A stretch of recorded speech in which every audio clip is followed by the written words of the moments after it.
เนาะคนอื่นเมื่อพระเจ้าเมธไทยสมุทรเนาะกาโอกาสเฮียนอำนวยการเฮียนกับมันส้มเท่าเนาะและกับโอกาสเฮียนเลยครูไอ้ครูและกับน้องน้อยนักเรียนเมื่อทุกคน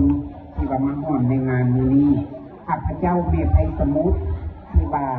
ได้มาประกอบส่วนนำเลี้ยงอาหารในงาน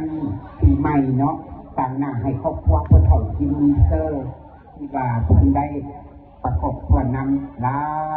ลายปีมาแล้วรวมทั้งหมดที่ผู้เฒ่าได้สั่งผลงานมานี่กันเป็น8 ปีแล้วที่ว่าได้ช่วยเหลือต่างโรงเรียนต่างๆเป็นว่าโรงเรียนสามัญชนเผ่าของเฮาและก็โรงเรียนใน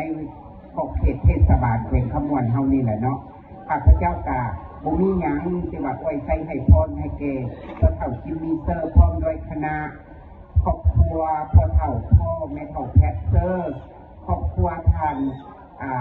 เยี่ยมจิตโตและการขอ